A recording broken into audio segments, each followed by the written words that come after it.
ॐ पञ्चनद्यः सरस्वतीमपि यन्ति सस्रोतसः सरस्वती तु पंचधासु देशे भवत्सरिताः। ओम। आज गंगा दशहरा है, इसके लिए गंगा जी को वंदन करके आपको पवित्र बनावे। और ये जो है वो पंच तंत्र, पंच यानी 5 और तंत्र यानी टैक्टिक्स 5 टैक्टिक्स जो है वो एक स्टोरी के फॉर्म में संस्कृत में पहले लिखी गई थी, बहुत हज़ारों वर्षों पहले। लेकिन उसमें से फिर पर्शियन लैंग्वेज में आई, पल्लवी लैंग्वेज में आई, पल्लवी के बाद में अरबिक, ग्रीक, बहुत सारी ओल्ड स्पेनिश, इंग्लिश, इटाली, ऐसे बहुत सारी भाषा में उसका भाषांतर हुआ है। यानी टोटल 50 भाषा में 200 वर्जन्स है ये चीज़ के। लेकिन वो कहानी के फॉर्म में हमें जीवन की महत्व की चीज़ें बताई गई है।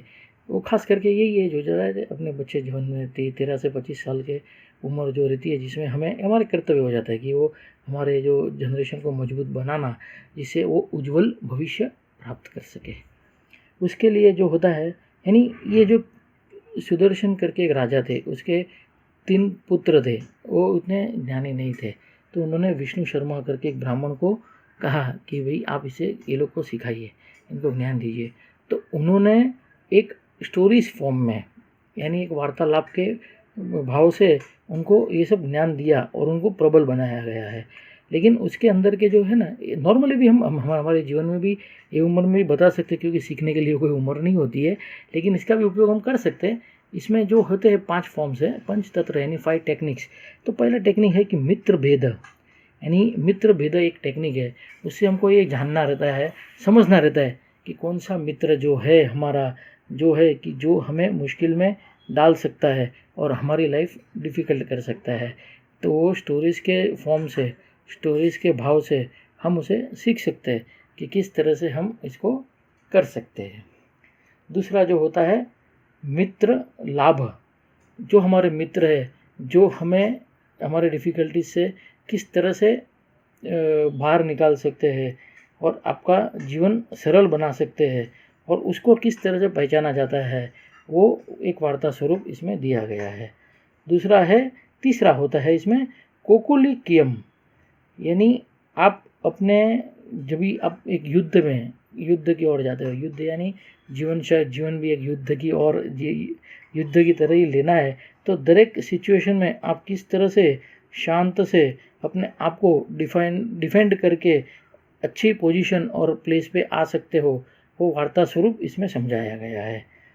फिर इसमें चौथा आता है लब्ध प्रणासम, यानी आपको किस तरह से अपने वैल्यूज़ जीवन के जो आपके पास है, आप जो आशीर्वाद है उसको किस तरह से आपको समझना चाहिए, किस तरह से उसको सदुपयोग करना चाहिए, वो आप ये चैप्टर में उनको अपने को समझाया गया है, लब्ध प्रणासनम। और 5वां है अपरीक्षिता कारकम, how to make hasty decisions, how to not make hasty decisions in the lives which weakens you and makes you regretted। आपके जब जीवन में कोई ऐसी परिस्थिति आती है जिसमें आप हेस्टी डिसीजंस आपको नहीं लेना चाहिए, कि जिससे आपको फिर पछताना पड़े। ये जो 5 चीज़ें उपलब्धि है वो पंचतंत्र के अंतर्गत 85 स्टोरीज़ के द्वारा हमें समझाई गई है। और 85 स्टोरीज़ के द्वारा हम हमारे, यानी 13 से 25 साल के बच्चे हैं, उनको आप भी ज़रा प्रयत्न करके ढूंढ के देना, क्योंकि संस्कृत में से तो वो चले गई है। संस्कृत में एक चाणक्य नीति है, लेकिन चाणक्य नीति बहुत बड़ा विषय हो जाता है इस चीज़ को। लेकिन एक अगर यही पंचतंत्र 5 टेक्निक्स को अगर हमें सीखना है, जो मैंने आपको बताया है, उसके लिए एक अरबिक लैंग्वेज में है और एक लैटिन लैंग्वेज में है। तो थोड़ा गूगलिंग कर लेना, और अगर प्रयास हो सके मैं भी करूँगा। लेकिन वो एक स्टोरीज फॉर्म में दिए गए। और हमारे जो मंदिरों में जो आप देखते हो ना, चित्रहार सब जो स्क्रिप्ट्स जो देते हैं, वो स्क्रिप्ट्स के माध्यम से ये सिखाया गया है। लेकिन वो डिफ़िकल्ट हो जाएगा स्क्रिप्ट्स के माध्यम से जानना समझना। लेकिन अगर प्रयास करते हो, मैं भी हमारे हिसाब से प्रयास करूँगा, और हमारे वेद ब्राह्मणों को भी प्रयास करूँगा कि अगर दूसरे कोई ग्रंथ से हमें अच्छी तरह से इस चीज़ की उपलब्धि मिल सकती है तो डेफिनेटली हम उनको रिक्वेस्ट करेंगे। लेकिन फ़िलहाल तो यही है कि आप प्रयास कीजिए, लेकिन इस तरह से 18 और 25 ईयर्स के बच्चे को, यानी जनरेशन्स को हम उज्जवल भविष्य बना सके, इसके लिए हम सदगुरु के चरणों में प्रार्थना करते हैं और उन्हें भी कहते हैं कि आप भी खूब मेहनत कीजिए और ये भाव से मेहनत कीजिए कि हम इस भाव से हम सीखेंगे और इस भाव से हम कमाएंगे और इस भाव से हम प्रवाहित करेंगे कि जिससे हमारा समाज एक आगे आ जाए। जब हमारा समाज आगे आता है तो देश ऑटोमेटिकली आगे आ जाता है और देश क्या पूरा विश्व का कल्याण हुए।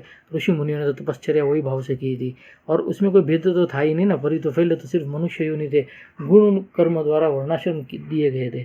फिर कालांतर भेद के अनुसार कलयुग में आज का जो दिन है उसमें आज का जो सिचुएशन है वो माध्यम से बोलते हैं ना कि कॉन्सेप्ट सेम होता है, चीज़ें बदलती रहती है, उपलब्धियाँ बदलती रहती है, लेकिन कॉन्सेप्ट तो सेम ही होने वाला है, क्राइटेरिया सेम ही होने वाला है, परमात्मा वही होने वाला है, आत्मा वही होने वाली है और आनंद और दिव्य आनंद का जो मार्ग है वो भी वही होने वाला है।